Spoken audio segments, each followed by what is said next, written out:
Welcome to this ultra-detailed, super funny, and incredibly entertaining summary of American Dad! Season 20, Episode 12. If you ever thought the Smith family had run out of ways to make us laugh, get ready because this episode is sure to have you rolling on the floor. With Stan, Francine, Hayley, Steve, Klaus, and Roger, each character once again drags us into a whirlwind of chaotic comedy. This episode has everything you'd expect: Roger in yet another insane disguise, Stan with his half-baked plans, and Steve's, well, slightly clueless attempts to stand out. Let's dive into the details of each scene. The episode opens with Stan feeling ecstatic about his latest grand plan. He sits in the garage with detailed blueprints, dreaming of turning the space into a top-secret spy headquarters for his CIA work.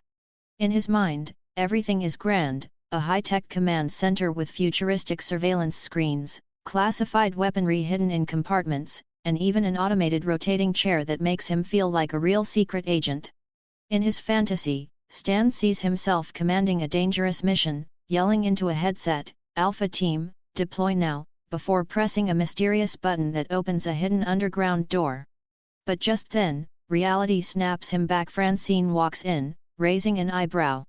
Francine immediately shuts down Stan's idea, insisting that the garage should become a yoga studio where she can relax after long days of taking care of the family. "Stan, we don't need a spy base in the garage. I need space to breathe and meditate," she says, shaking her head while pointing at Stan's ridiculous sketches. Stan stubbornly defends his idea, arguing that national security is far more important than inner peace. Francine fires back instantly: "You don't even exercise, let alone do spy work." The argument escalates as neither of them is willing to back down. Right on cue, Roger makes a dramatic entrance, wearing a glittery robe and holding a cocktail. Well, what do we have here? A heated marital debate? Let me spice this up." Roger smirks, placing a hand on Stan's shoulder. "The garage, huh? Why don't we turn it into a nightclub? I bet it would make more money than both your yoga studio and spy headquarters."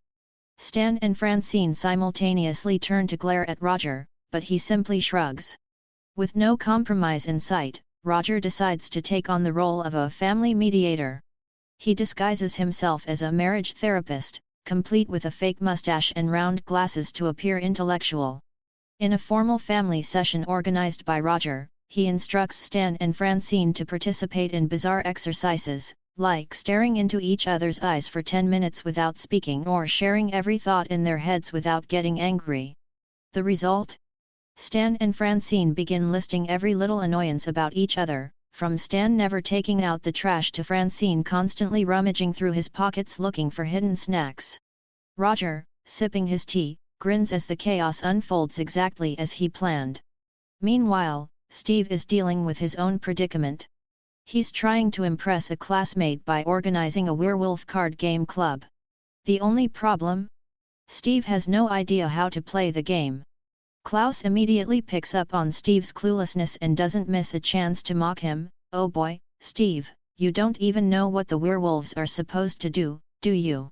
Steve, brimming with misplaced confidence, starts making up the rules on the spot. The werewolf can use magic," he says, leaving the group confused.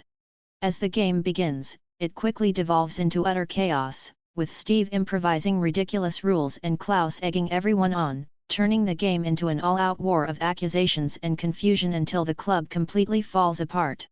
Back with Roger, it turns out that while playing family mediator, he has secretly transformed the garage into an underground nightclub. With neon lights, a fully stocked bar, and blasting music, Roger's Underground is now an illegal hotspot catering to the city's oddest characters. When Stan and Francine discover this, they are beyond shocked. "Roger! What the hell is going on here?" Stan yells, seeing a crowd of strangers dancing on the wooden floor where he once parked his car. Francine is equally stunned to find a luxury mud bath corner reserved for VIP guests. Steve, egged on by Klaus, also sneaks into the nightclub, hoping to use this opportunity to impress his crush.